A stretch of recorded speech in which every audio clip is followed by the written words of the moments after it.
bienvenue à tous. Cette vidéo est à destination des 4e 3, 4 et 5. Alors nous allons commencer un nouveau chapitre, mes chéris, aujourd'hui.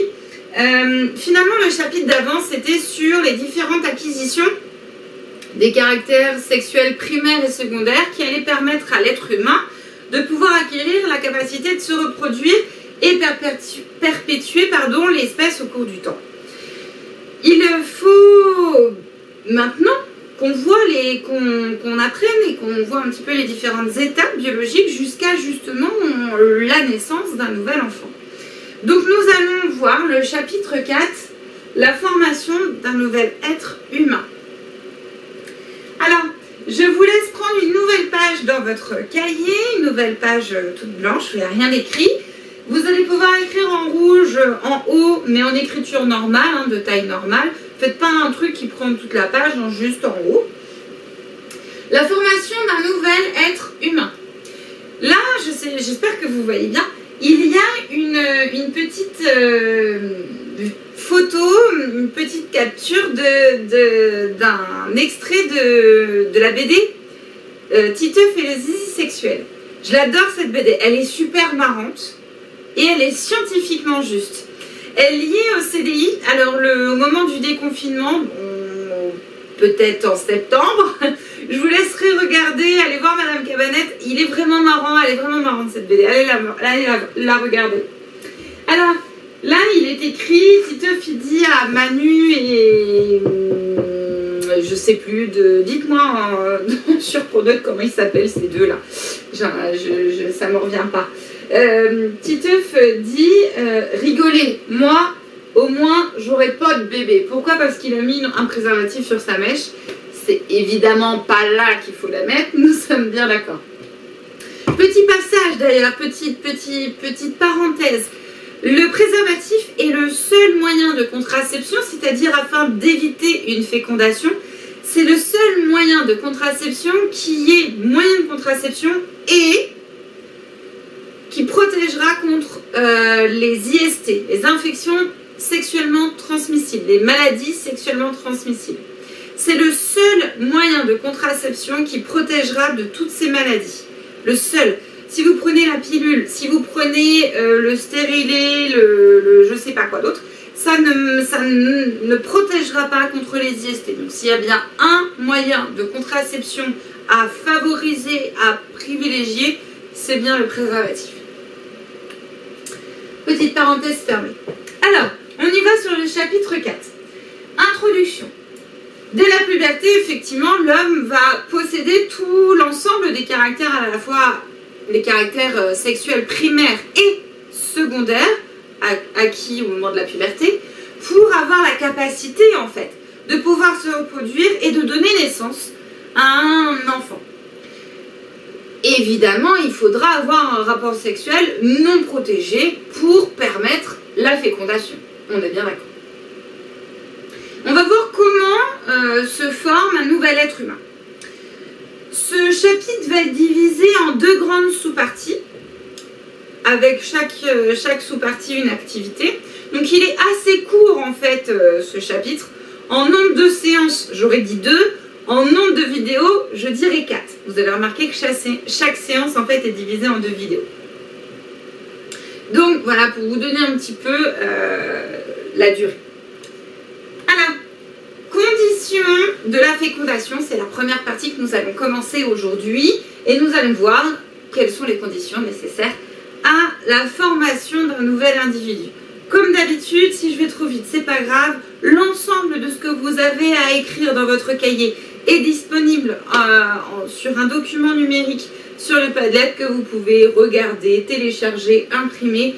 Et ça peut être plus facile parce que je sais que parfois tout n'est pas bien visible à la caméra. Je fais ce que je peux, mais je sais que c'est pas top parfois.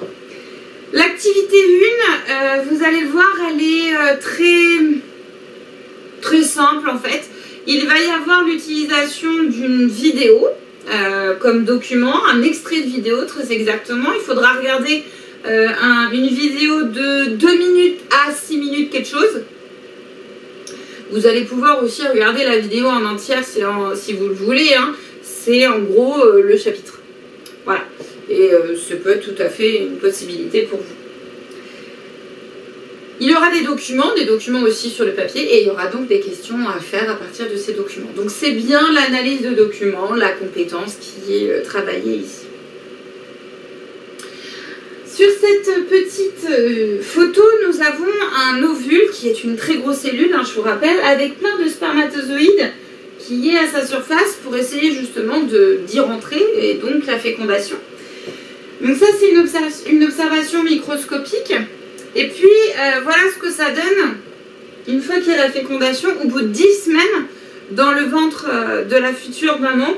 On va voir ici un fœtus, et on ne va pas se le cacher, nous avons tous ressemblé à un alien. Je ne sais pas si vous avez remarqué, moi je trouve, moi ça fait flipper, je trouve que dans le ventre, un futur bébé ressemble à tout sauf à un bébé. Il a des formes très bizarres. Et ce qui est très intéressant, c'est que je prends un peu de l'avance par rapport à la troisième.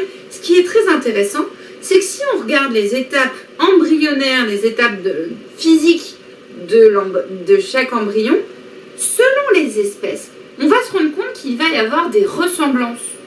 Donc un embryon humain ressemblera à un embryon, je sais pas, de loup. Il y aura des similitudes, et ça c'est très intéressant pour faire ce qu'on appelle de l'évolution, voir la théorie de l'évolution, voir l'évolution des espèces au cours du temps, au cours des temps géologiques, ce qu'on appelle la phylogénie, mais on verra ça en troisième. Alors, enfin, on verra ça si on est ensemble, mais vous verrez ça aussi avec Madame Bienvenue si vous l'avez. Alors, l'activité 1, conditions nécessaires à la fécondation, je vous le disais, il y a une vidéo à regarder. Cette vidéo, je vous la mettrai sur le Padlet en vous précisant exactement la durée qui est attendue pour l'activité. Il y a un petit document qui reprend différentes données, et le document 2, qui est un schéma à compléter par vous. Je sais que les cases sont un peu petites, il faut que je les ai pas agrandis, je me suis rendu compte que c'était petit. Donc c'est pas grave si vous dépassez en écrivant, pas de panique. Qui va reprendre en fait, vous avez reconnu, c'est l'appareil reproducteur féminin. Il va y avoir du coup ici différents spermatozoïdes avec leur chemin, la fécondation et ensuite l'anidation, on verra ça après. Alors maintenant mes loulous, à vous de jouer. Vous allez donc devoir écrire le début du chapitre, faire l'activité 1, et ça pour jeudi. Mais attention, pour jeudi aussi, il y a le devoir maison, je vous le rappelle, il y a le devoir maison noté sur le chapitre 3, qui est aussi à rendre pour jeudi. Donc j'espère que vous n'avez pas pris de retard. Ce devoir maison, vous avez vous avez en tout 2 semaines pour le faire. Donc j'espère que vous n'avez pas pris de retard. Vous avez encore un petit week-end de 3 jours pour pouvoir le faire. Voilà, donc pour jeudi prochain, vous avez tout ça à faire. Je vous souhaite une très bonne journée mes chéris, et je vous dis à très bientôt.